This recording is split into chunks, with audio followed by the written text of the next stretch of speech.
าใจเข้าวัดเสียงแห่งธรรมนำชีวิตขอเชิญท่านสาธุชนผู้สนใจในธรรมร่วมฟังธรรมโดยพุทโธโลยีสำนักพิมพ์พระพุทธศาสนาประกาศร่วมจันลงพระพุทธศาสนาเพื่อสร้างสรรค์สังคมสนับสนุนโดยชีวิตตาปวดเมื่อยกล้ามเนื้อเมื่อใดนึกถึงชีวิตตา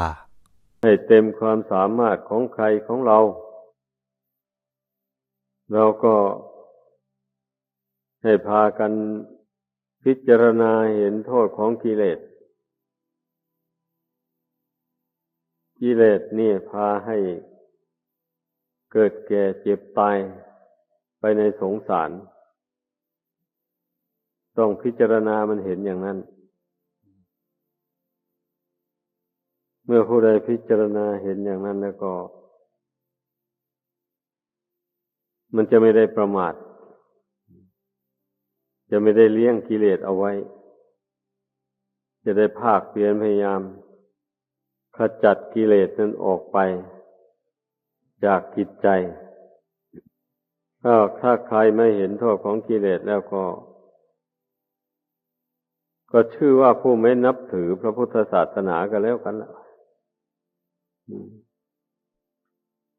มันจะมีอะไรแล้วเรื่องศาสนานะพระพุทธเจ้าก็สอนให้คนละกิเลสอย่างนี้นะ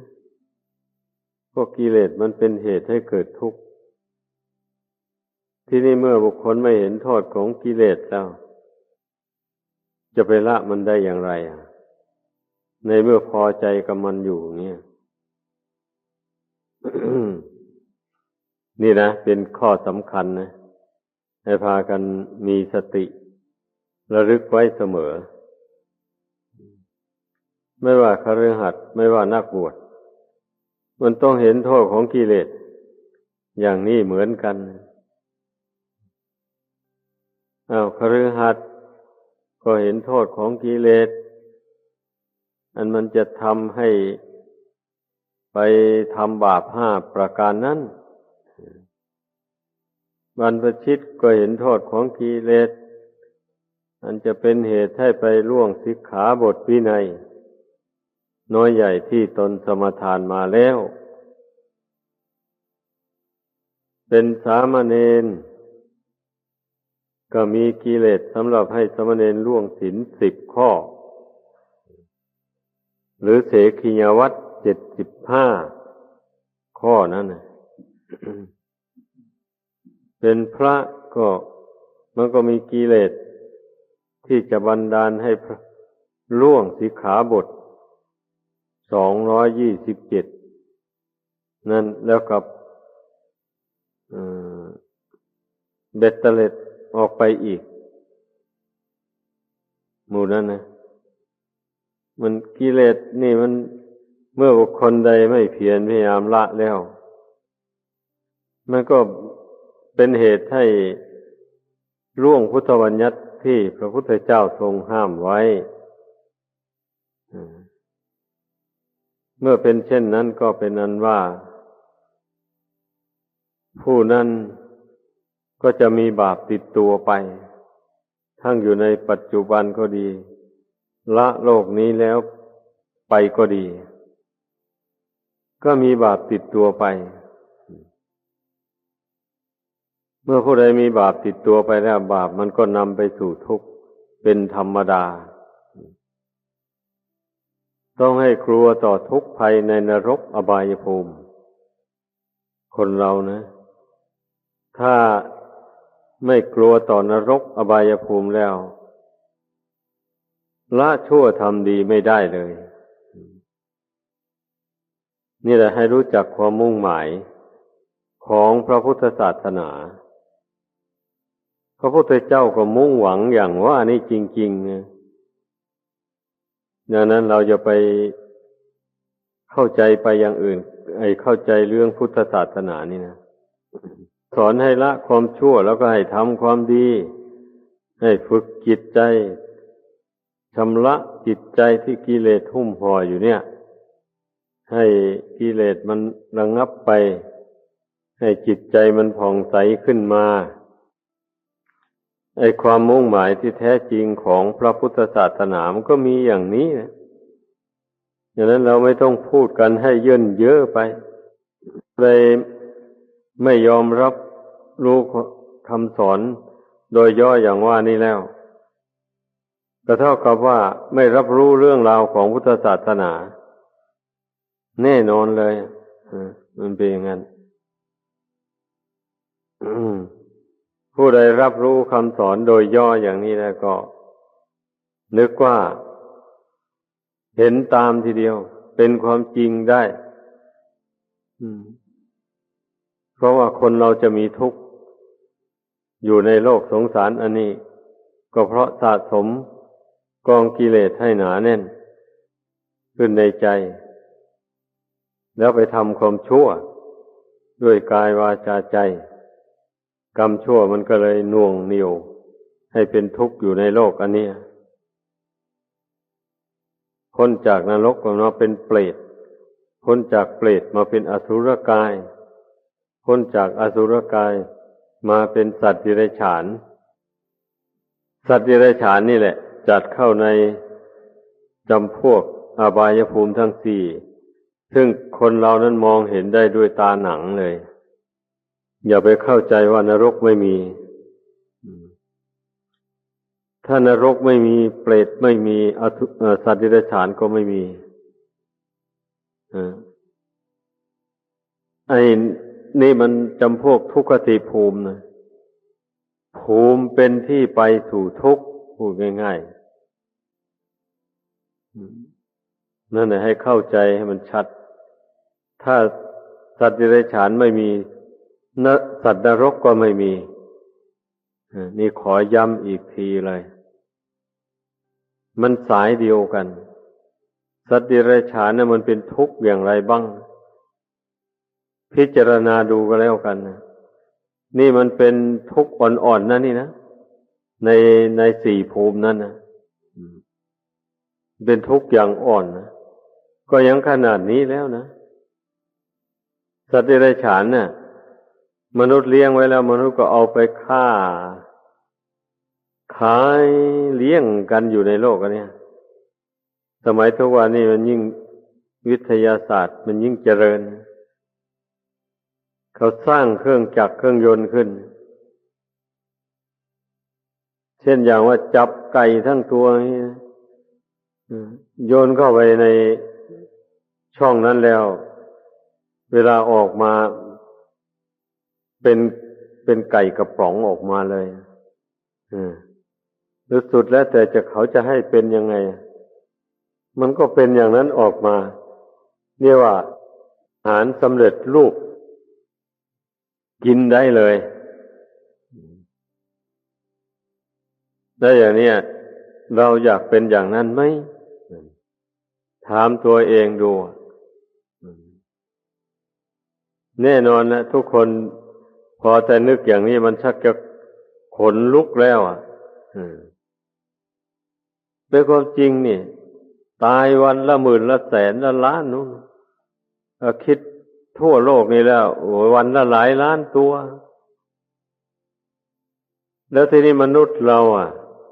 มีกฎหมายคุ้มครองนั่นไม่ได้จับไปฆ่ามาเป็นอาหารเหมือนอย่างสัตว์เดรัจฉานไม่ว่าใครจะเกิดอยู่ในโลกชีพใดก็ตามมนุษย์มันมีปัญญาฉลาดกว่าสัตว์เดรัจฉาน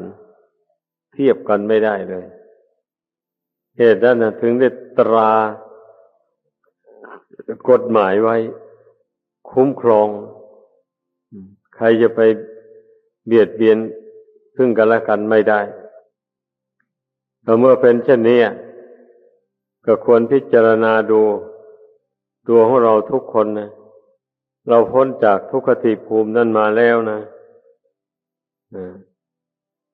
จึงได้เกิดมาเป็นคนเกิดมาเป็นคนก็ไม่มีบาปกรรมเวรอันชั่วร้ายหนักหนาติดตามมาตกแต่งอวัยวะร่างกายให้วิบัติไม่สมประกอบเหมือนอย่างคนบางพวกบางคน บางคนน่ะถึงมาเกิดเป็นมนุษย์แต่ว่าเศษบาปยังไม่หมดมันก็มาตกแต่งอวัยวะร่างกายนี่ให้ไม่สมบูรณ์นะเราก็คงจะเห็นกันอยู่ไม่ใช่เหรอคนตาบอดหูหนวกนั่งอยู่ถนนสี่แพร่งบอกนั่งอยู่ในตลาดที่คนเที่ยวไปเที่ยวมาแล้วก็ยกขันไว้อย่างนั้นแหละให้เขามีจิตเมตตาเขาก็โยนเงินเหรียญบาทเหรียญ50อะไรลงในขันนั้นให้อย่างนั้นเนี่ยใครไม่มีเมตตาก็เดินผ่านไปเนี่ยเรียกว่าเศษบาปมันยังไม่หมดมันยังเหลืออยู่เมื่อพ้นจากอบายภูมินั่นมาแล้วเศษบาปที่ผู้นั้นทำมาแต่ก่อนยังไม่หมดมันยังติดตามมาตกแต่งอวัยวะร่างกายไม่ให้สมบูรณ์เหมือนอย่างคนธรรมดาทั่วๆไปเนี่ยให้ประกันเห็นโทษของบาปที่ร้ายกาจแท้ๆก็มันมาทำให้เป็นใบ้เป็นบ้านี่เป็นใบ้เป็นบ้าด้วยเป็นใบ้เนี่ยหมายความว่าพูดไม่ชัดถ้อยชัดคำพูดรัวๆแล้วก็สติสลึมสลือระลึกได้บ้างไม่ได้บ้างเขาเรียกว่าคนเป็นใบ้เป็นบ้านั่นเรียกว่าแรงกว่าเป็นใบ้บัดนี้ดุร้ายด้วยเป็นบ้าใครขวางหน้าไม่ได้ทำลายเลยอะไรขวางไม่ได้อันหมู่นี้อย่าไปเมินเฉยนะเราไปเห็นเขาแล้วนะต้องเอามาคิดนี่แหละผลของบาปกรรมผลของการเบียดเบียนซึ่งกันและกันมันติดตามมาตกแต่งให้ถึงกับเกิดมาเป็นคนมันก็ตามมาแม้เราถ้าหากว่าไปทุบไปตีบุคคลอื่นสัตว์อื่นให้เจ็บให้ปวดหรือถึงล้มถึงตายหรือว่าตีมันเสียองค์แขนหักขาหักอะไรหมดนี้นะนั่นแหละกรรมนั้นมันก็จะติดตามมาสนองเอาทำให้มีอวัยวะร่างกายไม่สมบูรณ์ขาด้วนมาแต่กำเนิดบ้างแขนด้วนบ้างหมู่นี้แต่ชาติก่อนได้ไปตัดขาวัวควายบกตัดขากบขาเขียดอะไรหมู่นี้นะเหตุฉะนั้นน่ะ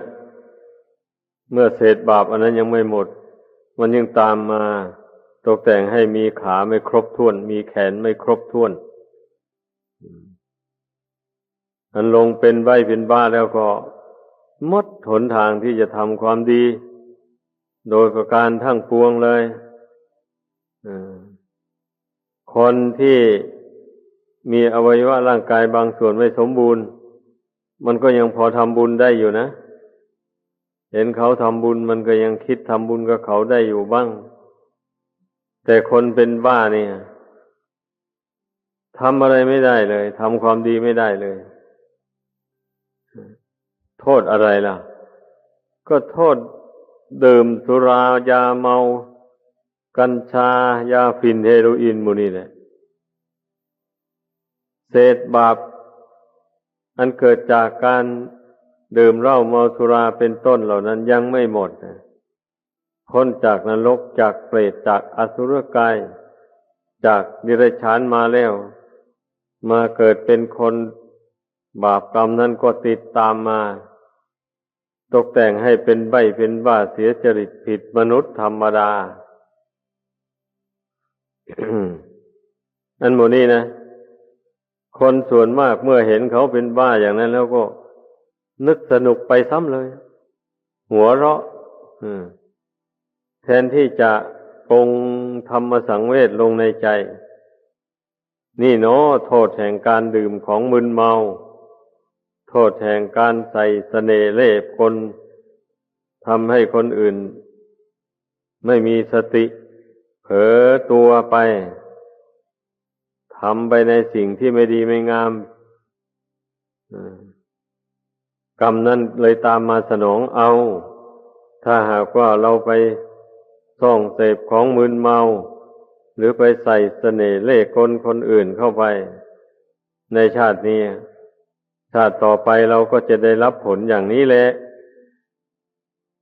นี่ถ้าผู้มีสติสัมปชัญญะอยู่บ้างนะมันก็จะได้น้อมเข้ามาเตือนตนอย่างนี้เมื่อมันเตือนตนได้อย่างนี้มันก็เว้นจากของเสพติดได้เลยแบบนี้ผู้นั้นจะไม่ยินดีพอใจเลยก็มันจะทำให้ตนเป็นบ้าในชาติต่อไปกลัวสิเห็นคนเป็นบ้าแล้วมันไม่มีดีอะไรเลยทำความดีอะไรก็ไม่ได้เลยหมายความว่าถ้ามันไม่หายนะเกิดมาทั้งชาตินั้นเป็นโมฆะบุรุษโมฆะสตรีหมายความว่าไม่มีโอกาสทำกุศลคุณงามความดีอะไรเลยท่านจึงเรียกว่าเป็นโมฆะนั่นเนี่ยชีวิตนี่ไม่มีประโยชน์อะไรเลยแม้อย่างเช่นบุคคลไปชอบประพฤติผิดมิจฉาจารกรรมไปทำชู้กับสามีหรือภรรยาของคนอื่นหมู่นี้นะเมื่อเห็นคนกระเทยเข้าไปแล้วมันก็ควรจะนึกเข้ามาสอนตนของตนนะหรือควรจะกำหนดรู้ก่อนว่าบุคคลจำพวกเป็นกระเทยเพราะมันประพฤติผิดมิจฉาจารกรรมมาแต่ก่อนแม้ตนเองในชาตินี้ถ้าหากว่าตนไปเล่นชู้กับเมียกับผัวคนอื่นเข้าไปเราก็จะต้องได้เสวยวิบากกรรมอย่างนี้แหละเกิดไปชาติใดบางทีบุรุษเพศนะกรรมอันนี้นะมันก็บันดาลให้เกิดเป็นสตรีเพศไปได้พูดง่ายๆว่าผู้ชายกลับกลายเกิดเป็นเพศผู้หญิงได้แล้วก็เป็นกระเทยซ้ำด้วยอย่างนี้แหละกรรมมันแต่งให้เป็นผู้หญิงอย่างนี้นะอุตริอยากเป็นผู้ชายแต่งตัวเป็นผู้ชายขึ้นมาสมัยปัจจุบันนี้เขาพยังมีวิชาตกแต่งเพศอย่างว่านี่ให้เป็นไปตามประสงค์ของผู้ต้องการนะมันทำได้เลยนะทุกวันเนี้ยอย่างนี้แหละ ถึงทำได้ก็ไม่ดีนั่นเนี่ยต้องพิจารณาดูอย่างนี้ธรรมดาผู้ปฏิบัติธรรมในพุทธศาสนานี่นะอย่างไปเห็นคนตายแต่ยังเล็กยังน้อยหรือตายแต่ยังหนุ่มยังสาวด้วยโรคปัจจุบันทันด่วนที่ท่านเรียกว่าอุปคาตกรรมกรรมตัดร้อนนั่นนะก็นึกเข้ามาสอนตนเข้าไปว่านี่โทษของปาณาติบาตไปทำลายชีวิตสัตว์ให้ตายบางคนก็ไปเอาลูกนกนะมาปิ้งกินอย่างนี้แหละหรือว่าเอาลูกสัตว์อื่นๆเอาไข่เต่าบ้างไข่ตะกรวดบ้างสุดแล้วแต่มันเจอไข่อะไรเอาเลยเจอลูกเนาะอ่อนๆมันก็เอาลูกอ่อนๆมาหมกไฟกินไอ้อย่างนี้นะบางคนก็เลยตายมาแต่ในท้องนู่น นั่นแหละโทษที่มันไปจับลูกสัตว์อ่อนๆนั่นมาปิ้งกินบางคนก็เห็นรังนกลูกนกมันกำลังอยู่ในรังบินยังไม่ได้จับเอามาปิ้งกินหมู่เนี่ยแล้วกรรมเวรนั้นมันก็ติดตามมาสนองเอา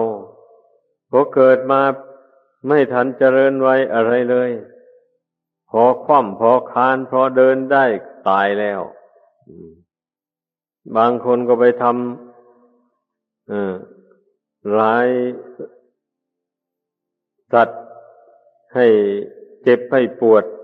ให้เป็นแผลเวอะหวะให้มัน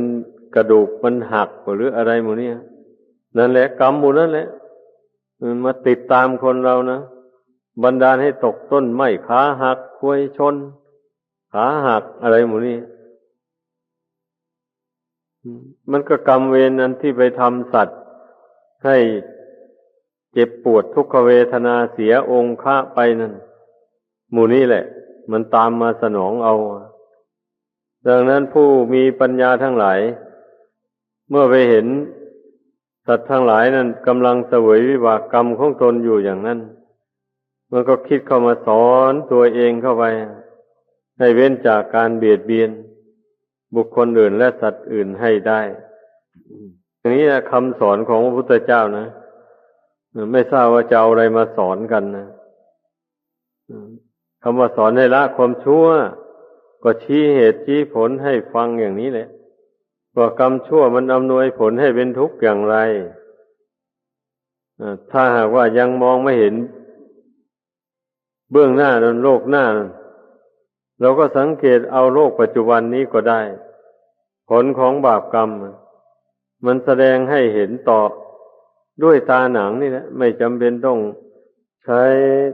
ตาปัญญาอะไรเลยมันก็เห็นได้ชัดๆเนี่ยที่พระศาสดาทรงสอนให้คนเราเห็นทุกข์เห็นภัยในสงสารนั้นก็เริ่มให้มองเห็นทุกข์อันเกิดจากผลแห่งบาปกรรมที่บุคคลกระทำเอามาเนี่ยนี่แหละให้เห็นทุกข์อันนี้ก่อนถ้ายังมองไม่เห็นทุกข์ในนรกนั่นก็เห็นทุกข์ของสัตว์เดรัจฉานเห็นทุกข์ของมนุษย์ที่ไม่สมบูรณ์อย่างว่าเนี่ยถ้าว่าทุกข์ของมนุษย์ที่ไม่สมบูรณ์เบากว่านั้นออกมาเกิดมาในโลกนี้มีอวัยวะร่างกายสมบูรณ์บริบูรณ์แต่ไม่มีสติปัญญาหาเงินหาทองอะไรก็ไม่ได้เลยกลายเป็นคนจนบัดนี้เป็นกรรมกรไปหารับจ้างกับคนที่เขามีบุญเขาร่ำรวยได้เงินทองมาเลี้ยงชีพไปวันๆแสนยากแสนลำบากนี่เรียกว่าทุกข์ของบุคคลผู้ประมาทแต่ในชาติหนหลังไม่ได้ทำบุญทำทานไม่ได้ฟังคำสอนของพระพุทธเจ้าเบื่อหน่ายต่อคำสั่งสอนเลยไม่มีปัญญาที่จะทำบุญกุศลความดีอะไรได้ถึงทำดีได้ก็ทำได้นิดๆหน่อยๆพอให้บุญกุศลนั้นได้นำมาให้เกิดเป็นคนเท่านั้นเองแต่ไม่ให้มีสติปัญญาอะไรเลยนี่ความทุกข์ของคนเราเนี่ยมันเป็นขั้นเป็นตอนมาอย่างนี้นะมานี่บุคคลผู้มีบุญกุศลได้ทำมาแต่ก่อนบุญกุศลก็ตามตกแต่งให้เกิดมีรูปร่างกายสมบูรณ์บริบูรณ์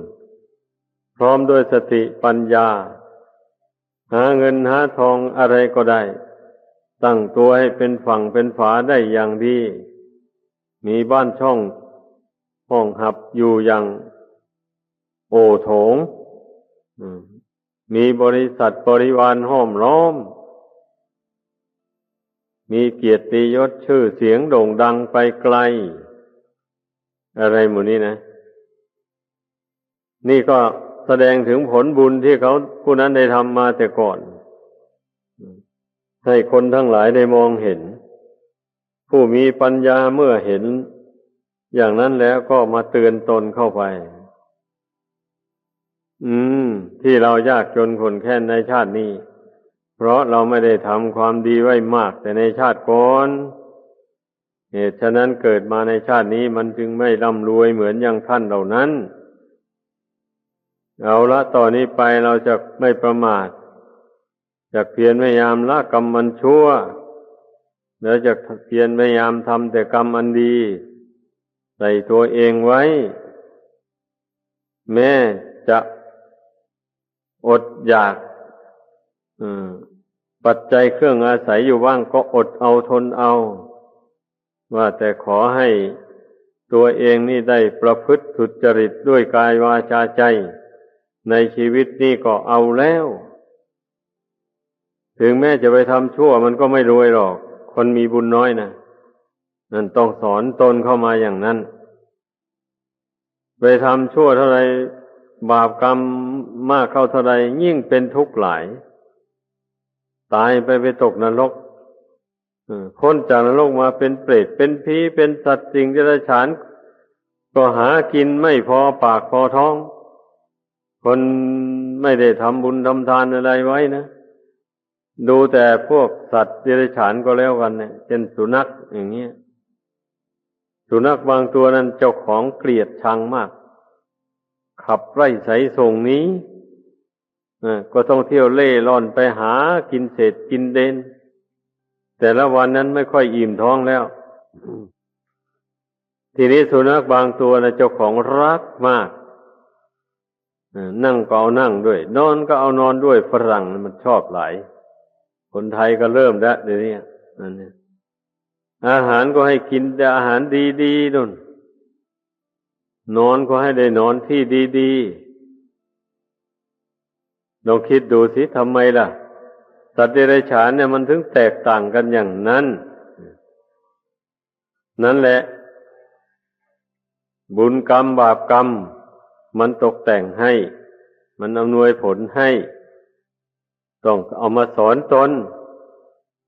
ขึ้นชื่อว่าบุญแล้วนะแม้จะไปอยู่กับสัตว์เดรัจฉานสัตว์เดรัจฉานมันก็ยังพลอยได้รับความสุขอยู่ตาบ้างนะดีกว่าสัตว์เดรัจฉานที่ไม่มีบุญนะติดตัวไปเลยนั่นหมายความว่าบุญนั้นมันไม่พอที่จะให้มาเกิดเป็นมนุษย์ได้ก่อนมันก็จึงได้ให้ไปเกิดเป็นสัตว์เดรัจฉานไปก่อนแต่ถ้าเป็นสัตว์เดรัจฉานก็มีความสุขเหนือสัตว์ที่ไม่มีบุญขึ้นชื่อว่าอานุภาพแห่งบุญกุศลแล้วมันเป็นอย่างนี้ถ้าจะยกอดีตนิทานมาเล่าสู่กันฟังมันก็เยอะแยะเลยสัตว์ที่มีบุญสุนัขมีบุญแมวมีบุญอะไรพวกนี้เพราะฉะนั้นใครที่สงสัยว่าบาปมีหรือไม่หนออย่างนี้นะ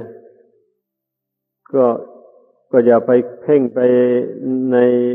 อดีตอนาคตหรือไปในโลกอื่นให้เพ่งดูโลกปัจจุบันนี่แหละอยากรู้จักว่าบาปมีหรือไม่หนออย่างนี้นะบุญมีหรือไม่หนออย่างนี้ก็ดูในปัจจุบันนี่แหละดูด้วยตาหนังนี่ก็มองเห็นได้เลยเพราะฉะนั้นจึงไม่ควรประมาทก็ของมันมีจริงอยู่เห็นประจักษ์ด้วยพยานอยู่แล้วนี่เราเกิดมาในชาตินี้เพราะฉะนั้นพระพุทธเจ้าจึงได้ทรงสั่งสอนให้คนเรานั้นเห็นโทษของกิเลสก็ไม่ใช่อื่นไกลแหละที่มันทำให้คนเราทำบาปกรรมมันชั่วร้ายดังกล่าวมานั้นก็ความโลภความโกรธความหลงนี่เองไม่ใช่อย่างอื่นใดเมื่อบุคคลสะสมกิเลส3 กองนี่ให้หนาแน่นขึ้นในใจแล้วก็มันก็ต้องใช้กายวาจาไป ประพฤติทุจริตมีฆ่าสัตว์เป็นต้นดังกล่าวมานั่นแหละฆ่าสัตว์บ้างทรมานสัตว์ให้เจ็บให้ปวดให้เสียองคะดังกล่าวมานั้นเพราะฉะนั้นกรรมเหล่านี้มันจึงติดสอยห้อยตามอำนวยผลให้บุคคลมีอาการต่างๆกันอย่างดังกล่าวมานี่เราต้องพิจารณาเห็นโทษอันบุคคลผู้ไม่มีความรู้ไม่มีความฉลาดเป็นคนหลงคนเมาอยู่นั่นก็แต่ชาติก่อนมันไม่สนใจในการเรียนวิชาความรู้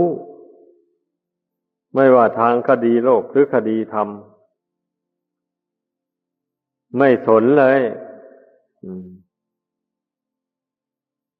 ทำไมแล้วมันจึงได้เกิดมาเป็นคนเขาก็ได้ให้วัตถุสิ่งของเป็นทานบ้างนั่นแหละอานิสงส์แห่งการให้การบริจาคทานนั่นแหละมันทำให้มาเกิดเป็นคนนี่นะแต่ว่ากลัวจะเกิดมาเป็นคนได้มันต้องไปเสวยวิบากกรรมชั่วที่ตัวทำนั่นนะจนหมดแล้วนะบุญที่ทำได้ให้ข้าวน้ำเป็นทานนะมันจึงนำมาตกแต่งให้เกิดเป็นคนได้แต่เมื่อเกิดเป็นคนมาแล้วก็เป็นคนไม่มีสติปัญญาอะไรเลยคนเช่นนั้นแหละเมื่อบังเอิญได้ไปคบกับคนพาลเข้าวันนี้คนพาลเขาก็แนะนำไปทำกรรมชั่วแล้ววันนี้นะไปฆ่าสัตว์บ้างไปลักทรัพย์เขาไปจี้ไปปล้นเอาสมบัติของคนอื่นมาเลี้ยงชีพวันนี้เขาก็ชักชวนไปประพฤติผิดมิจฉาจารกรรมถ้าไปคบกับคนเจ้าชู้นะถ้าไปคบกับคนพูดเท็จพูดส่อเสียดคำหยาบเพ้อเจ้ออย่างนั้นเขาก็ชักจูงให้พูดความชั่วไปอย่างที่ว่านั้นถ้าไปคบกับ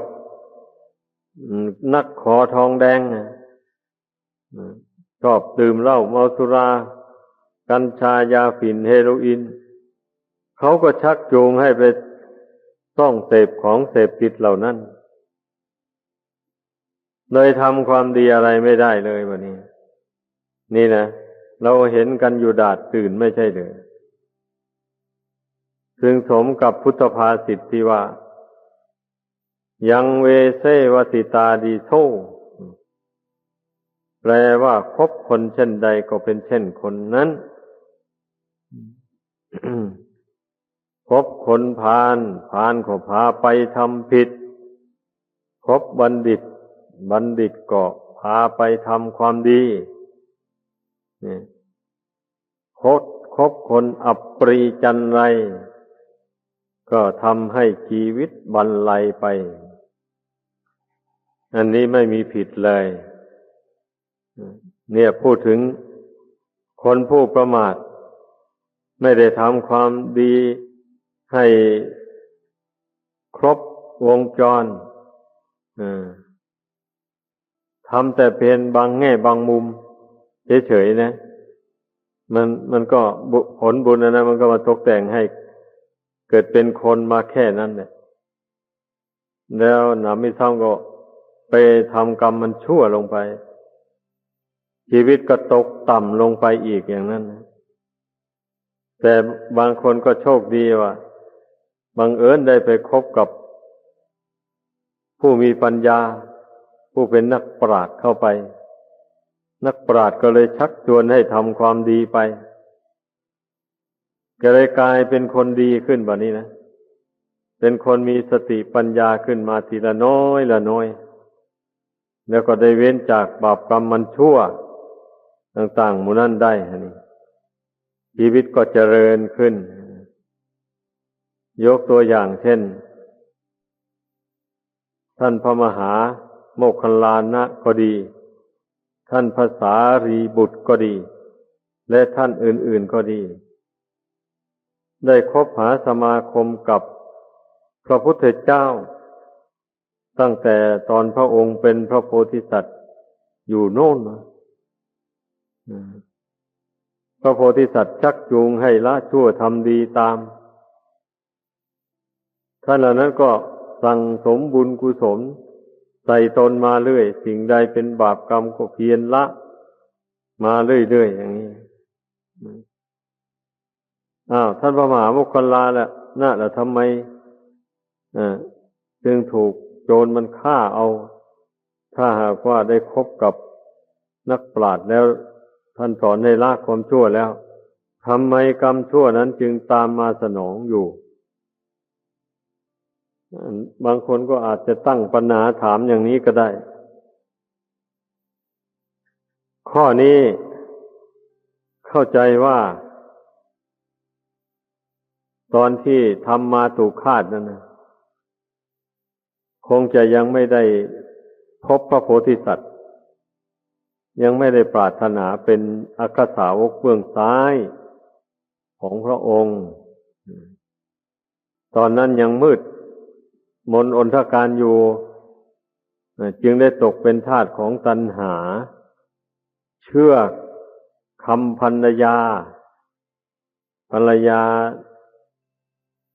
ยุให้เอาแม่ตาบอดไปฆ่าเสียเลยเชื่อภรรยาก็จึงได้เอาแม่ไปทุบไปตีเอาแต่ก็ยังไม่ตายทันทีเข้าใจว่าคงมาตายที่บ้านเนี่ยก็ทุบตีแม่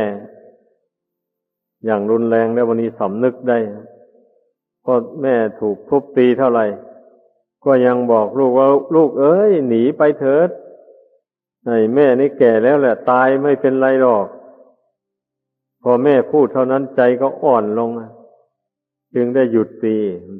นี่ในตำราท่านกล่าวไว้จึงได้พาเอาแม่กลับไปรักษาตัวอยู่ที่บ้านเข้าใจว่าแม่ก็คงทนพิษบาดเจ็บไม่ได้หรอกก็คงมรณภาพไปนั่นแหละบาปกรรมนั้นจึงได้ตามสนองแต่วัฏฏะสงสารนี่มันยืดยาวนานเมื่อพ้นจากอเวจีมานรกมาแล้วมาเกิดเป็นคนได้มาคบพระโพธิสัตว์เข้าพระโพธิสัตว์ท่านชักจูงให้ทำความดีเข้าไปก็เลยได้สั่งสมบุญกุศลมาโดยลำดับแต่ว่าบาปกรรมอันนั้นมันหนักมากมันก็ยังตามสนองอยู่นั่นเนี่ยแม้จะสร้างบุญกุศลมามากอย่างไรเมื่อมันอายุของบาปกรรมยังไม่หมดมันก็ตามสนองมาอยู่อย่างนั้นจนว่าได้มาบวชได้ละกิเลสขาดจากสันดานเป็นได้อัครสาวกเบื้องซ้ายอย่างนี้กรรมเวรนั้นมันก็ยังตามมาสนองอยู่เราพิจารณาดูอย่าไปอ่านเปล่าๆอ่านประวัติของพระสาวกทั้งหลายก็ดีอ่านแล้วต้องน้อมเข้ามาคิดมาวิจารณ์มันจะได้เห็นโทษแห่งบาปกรรมความชั่วเหล่านั้นจะได้อธิษฐานใจเว้นไปเลยไม่ทำมันอันนี้แหละคำสั่งสอนของพระพุทธเจ้านะเป็นนิยานิกธรรมนำผู้ประพฤติปฏิบัติตามให้พ้นจากทุกข์ภัยในวัฏสงสารนี้ได้จริงๆนะเริ่มต้นตั้งแต่พ้นจากนรกอบายภูมิเนี่ยไปผู้ปฏิบัติธรรมในพุทธศาสนานี่ก็อย่าไปก้าวกระโดดไปเกินกำลังของตัวเองบางคนพอมาปฏิบัติธรรมในวัดวาศาสนาเนี่ยต้องการอยากให้สำเร็จมรรคผลไปโดยเร็วๆขมักเขม้นทำความเพียรเอาหามรุ่งหามค่ำเข้าไปทีนี้เมื่อมันไม่สำเร็จตามเป้าหมายเลยท้อใจเลยท้อใจ ก็เลยมานึกว่าตนคงไม่มีวาสนาแล้วในชาตินี้นะคงไม่มีวาสนาจะได้บรรลุมรรคผลธรรมวิเศษอะไรแล้วถ้าเป็นนักบวชก็เราต้องสึกออกไปสร้างบุญบารมีใหม่เราบวชอยู่นี่เรามุ่งหวังว่าจะให้ได้มรรคได้ผลในชาตินี้แล้วทำยังไงมันก็ไม่ได้เนี่ยแล้วเราก็สึกไปสร้างบุญบารมีเอาดีกว่าก็สึกไปบางคนเป็นอย่างนั้นก็มีเรื่องมันนะก็มันเดินผิดทางนี่มันถึงได้เป็นอย่างนั้นนะมันผิดทางมัชฌิมาปฏิปทาทางสายกลางนะเพราะฉะนั้นมันถึงไม่ได้ผลนะถ้าผู้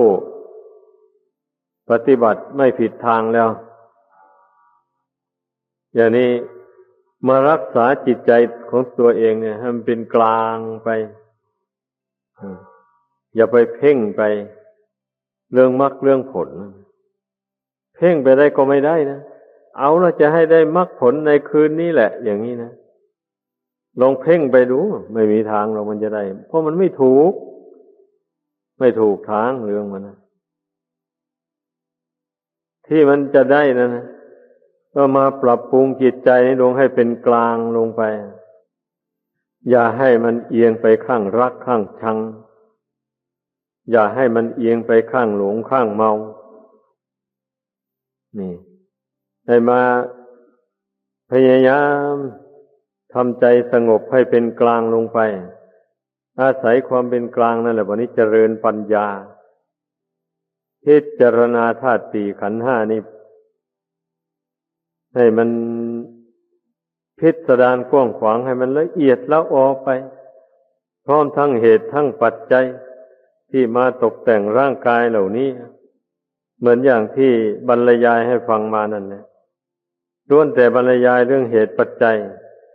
ที่ตกแต่งร่างกายนี้สู่กันฟังทั้งนั้นเลยคือเมื่อมันเห็นเหตุเห็นปัจจัยที่ตกแต่งร่างกายให้ไม่เหมือนกันอย่างว่านี้แล้วบัดนี้ก็มาพิสูจน์ตัวเองเข้าไป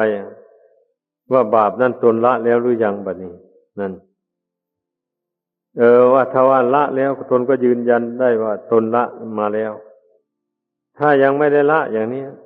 ก็ต้องอธิษฐานใจละปัจจุบันนั่นแหละเลย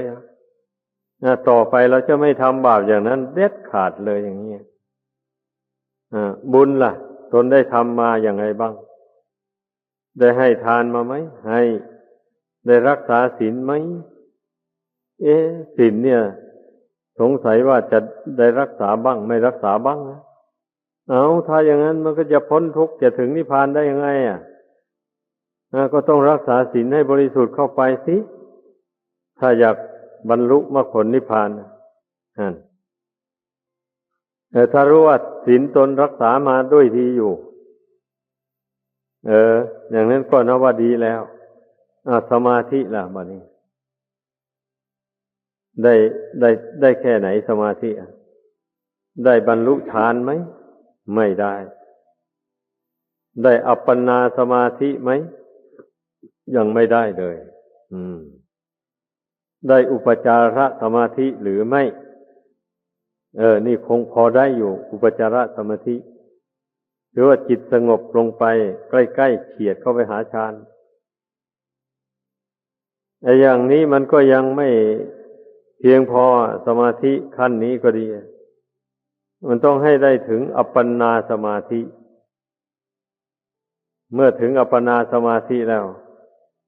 เจริญปัญญาในปัญญาก็ละเอียดมากบัดนี้แหลมคมมาก